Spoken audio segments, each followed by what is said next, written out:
is Amanda John-Ncube, and she'd introduce herself. And I got so interested on your WhatsApp status, the code. It really captivated me because I resonate with this.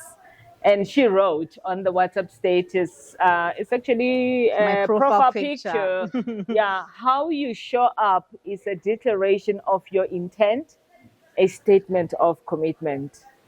Why this? Firstly, I think firstly, let me introduce myself, then I'll definitely come to that. So I'm a mom of 2 boys, absolutely awesome boys, 11 and 2. I recently got married. Congratulations. Yeah. But 14 years in the relationship. And again, intention, commitment, and all those things that you spoke about. I love spending time with my family. I love spending time alone. I do a lot of this kind of stuff. But what makes me come alive is literally when I'm by myself. And I think it's oftentimes time to just recoup. And originally, I'm from the Eastern Cape.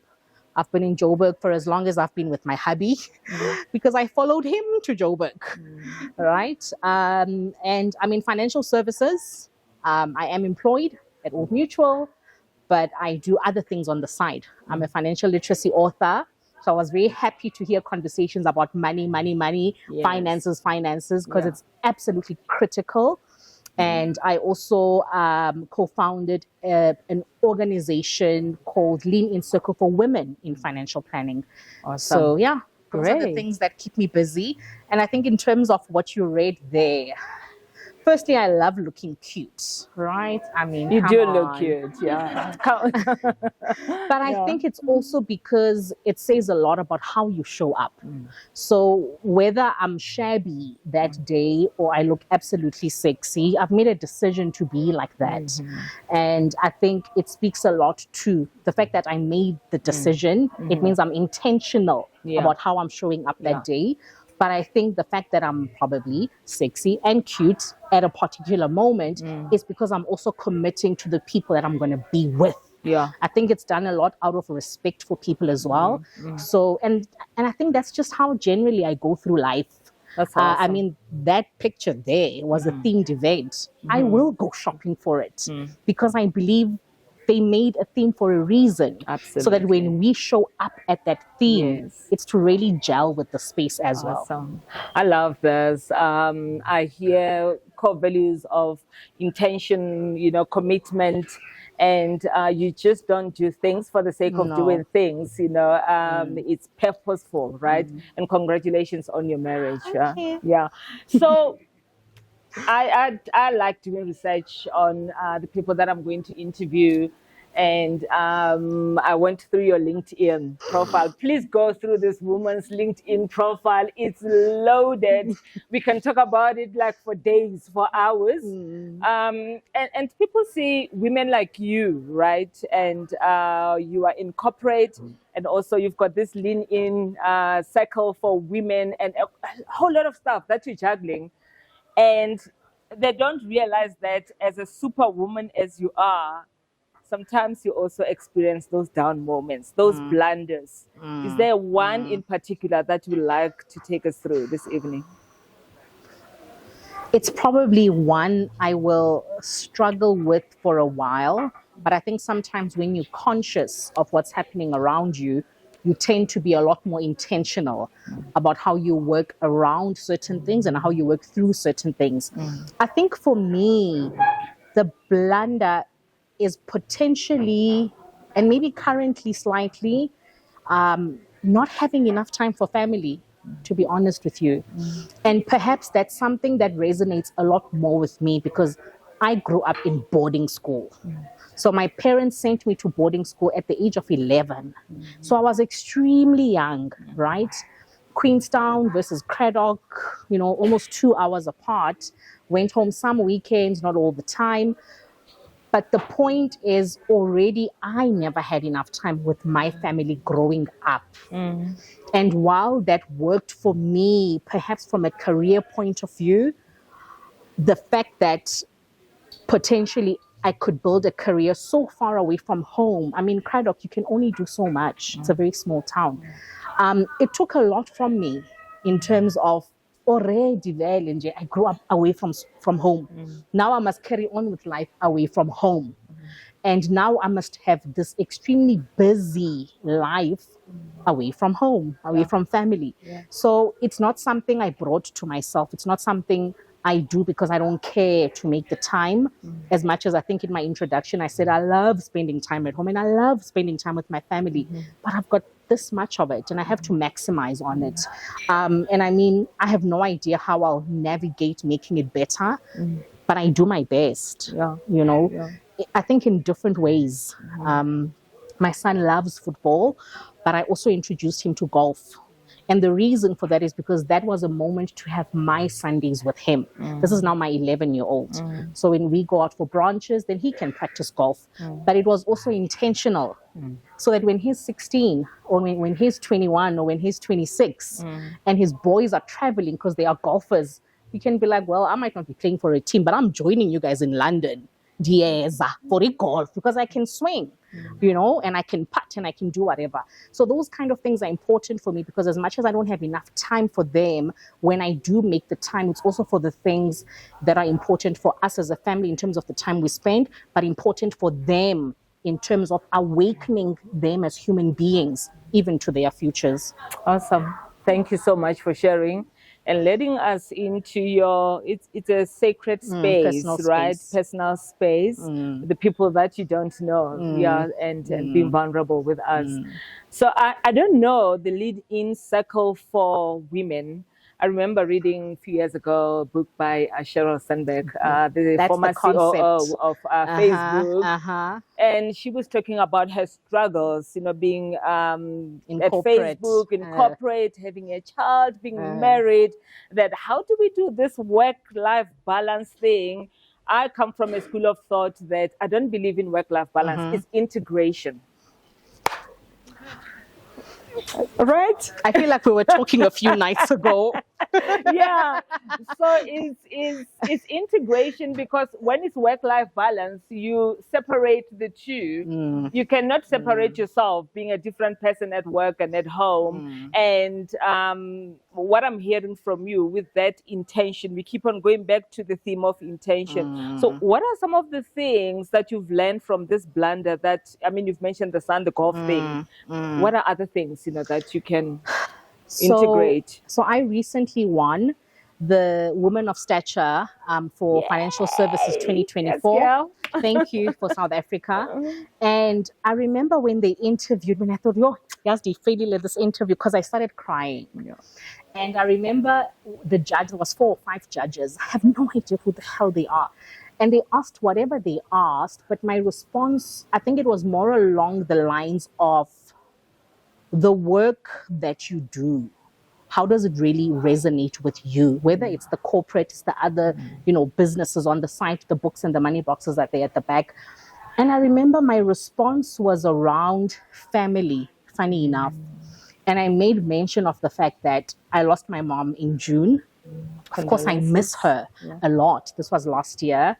She was almost 90. It's not an excuse. It doesn't mean it makes the, you know, the punch better. But God gave her an absolutely awesome life. So I have to celebrate it.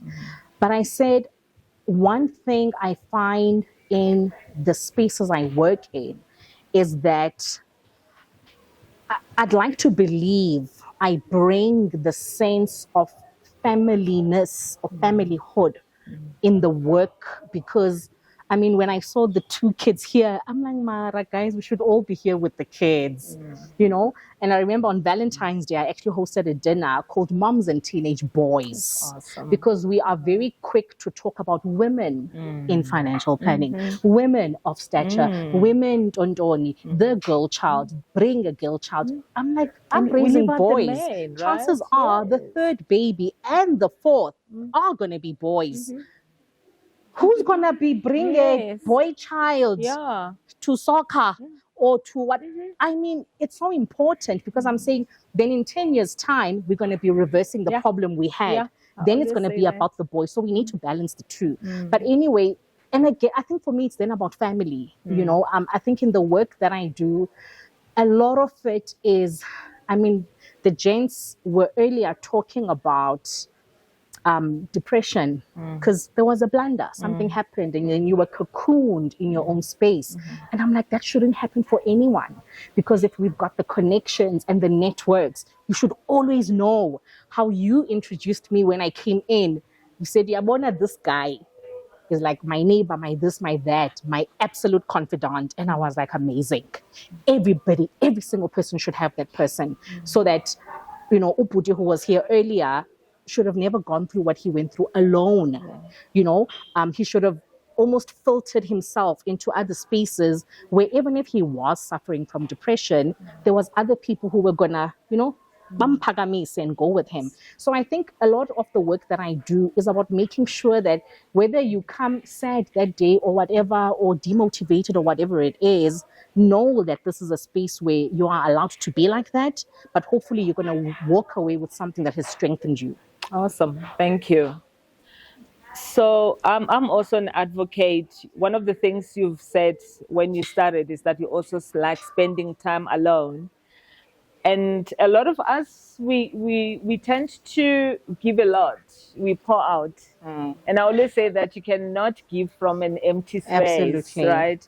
Otherwise, you're going to run on reserve, and you know, it gets depleted. You end up being depressed. You don't want to go out and all that.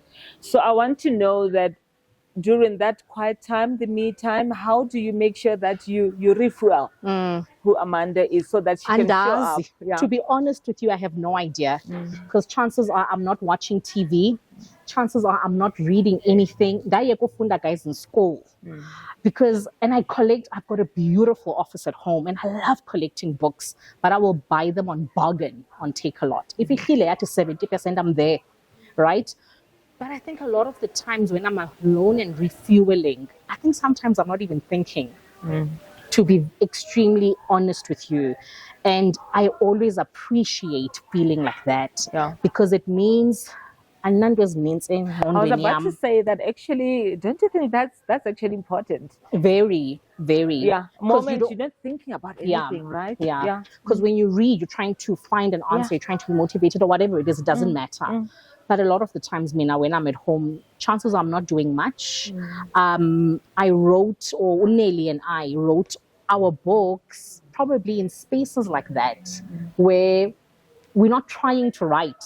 We're not trying to be extremely creative. But while I'm just sitting, lying down in bed, trying to fall asleep, something crosses my mind. Then I'll quickly record a voice note. We've always had a group on our WhatsApp, just the two of us, where I'll say, oh, Nelly, new idea. Next time, Kastibana, the city, then this, then that. And that's how we put all our books together. Awesome. So I don't know how to explain it, but like chances are I'm not doing much. And I enjoy that, because when I then make a decision to do something, I'm really going all out. I love cooking. I collect the licorices and the dondons because of how I want those things to make me feel when I cook in my house, in a time that I'm making to cook for my family, right? Because I want to enjoy it, and I want to do it in a beautiful manner that makes my family or whoever I'm serving at home feel awesome and like, oh girl, like you're spoiler. That's just who I am. I think I'm not a complicated person when I'm in my own space. That's awesome. Yeah. I love it when you said that, you know, the moments when you are in your me time, you're not trying to think anything. But then again, and sometimes I feel like I'm supposed to think about something. But that's the thing, right? Enjoy being empty here. And there's nothing, there's no clutter. Being a high achiever. Because sometimes you guys suffer from a syndrome that I should be doing something. This and that and that. Yeah. When you are in that moment, tools down, sometimes people feel guilty that I'm not doing enough, you know, and all that. So I love it. I love doing nothing, guys. I'm not going to lie. Yeah. I love it. So hearing from you that you love doing nothing, that is the best. And isn't it interesting that then you get to your creative choosers? I wanted to say that sounds like an oxymoron, right? That's very true. Yeah. It's very true. Then you get to those a lot of my ideas from writing, I mean, if you look at the kids' books that we've got here, the animation and the stuff we've brought in, I literally would they would come to my mind when I'm hiking. And I've hiked a lot of the mountains around Gauteng. You know, don't let this body fool you. I can hike up the mountain proper, you know, and that's where I got my ideas from. It's when I give myself space. In fact, I used to hike a lot by myself for years before COVID. And just before COVID, I don't know if you guys remember, but I think 2 people got raped. They were hiker, and then people started falling off the mountains, I guess non-experienced people. But that's the only time I started hiking with people, because my husband were like, Awuyi, you're not going to hike alone. You're not going to do this. It's not safe. And but I used to enjoy that by myself, because that's where I used to get creative. We've got a lot of things in common. Yeah, we'll go hiking one day. We will. So wrapping it up, you know, just mindful about, you know, time and honoring this. If you were to share just 3 tips on from the blunders, how you've opened up your life to us, the things that, you know, can help others, you know, to thrive and be the best version of themselves. What are those things? So the gents earlier spoke about these kids here. They 8 and we in the 50s. Me not yet. But a lot of this kind of exposure never happened back in the days. I think, and I was like, that's so true. Usli hooked me up with an awesome potential partner, you know, that we going to start working with soon. And I remember we both were so busy, but we had to make the time to have the dinner and have a meet. And we brought the kids with us. Awesome. And I was like, actually, we need to start doing this more. And I guess it goes to what you were talking about, that integration. You don't have the time, make the time, grab the kids, let them tag along. They're actually not even really there, they're in their own world, but just them being exposed does something to them. So I think, firstly, it's not let's continue. Adults need to truly, truly start realizing that kids learn from how they live. We think when we're busy, we shouldn't involve them, yet you're not having the time. But you not being a part of them in certain moments is actually when they are getting into a deep hole of some kind, right? Because they're not getting any connection. So I'd say, remember that children learn what they live. And that takes me to finances. And that quote is an old thing. And it started resonating a lot more with me when I realized when we wrote the adults' books on financial literacy, I was like, yes, guys, abanye bantu are 40, 50, 60. They're buying the books and they're learning something, but there's so much of a culture thing that needs to be cracked and demystified that they might not get it right. But it's important that they learn to understand that these things they never learned are important for the kids. Because I think that's how we break generational curses. Absolutely. And that's literally how we wrote the books. At that time, my Ukonga was 7.5. And I think he became a big motivator of writing the kids' book because he was very clever with money. You know, if he says, oh, Mama Ngela, 50 rand for a pie or whatever, by the time he comes back from the petrol station with his dad at Sasolo Engine, he's bought the mini pies because he's 6.50 rand as opposed to, because he'd like to keep more change for himself so that he can do something else in future. It's called opportunity cost. We study about these things in economics. But I was like, he's learning how we live at home. So he's able to take those learnings. But most people don't behave in a certain manner at home when they realize that abantwana are actually watching you. They don't have to read something to learn. They can watch your behavior for them to actually learn. So I think that's the second thing for me is even adult behavior and the things that we do. Hence, it's so beautiful to have the kids here. They're learning from all of us, not their mom and dad only. And I think the third thing, enjoy your own space. You don't have to be anywhere to be relevant. Absolutely, you don't have to be anywhere to be relevant. And I think it's such a difficult thing to embrace because you may not yet be comfortable with truly who you are when you are alone. Social media has made those things worse for all of us. You feel like you're supposed to live up to the Joneses, right? You don't have to. I think if you are I don't know, just so okay with who you are.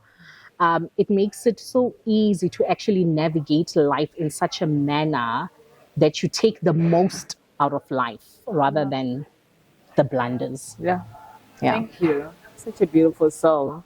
I mean, three things you've mentioned, this also takes me back to Nosy, because Nosy yesterday was not feeling well, and she showed up, right? You spoke about showing up and insisted that I'm going to be part of this. If it means I'm going to come with my tribe, then I will Then that's come what with I'm my gonna tribe. do. That integration we're talking about, and also, I mean, that financial literacy and intelligence, from a young age, the role modeling as parents, from home, how important it is, and just loving your own space and being content where you are, still having that vision that I want to go somewhere.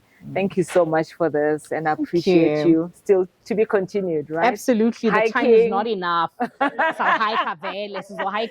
Yeah, hiking. Thank you. Yeah, thank you. Thanks, Joy.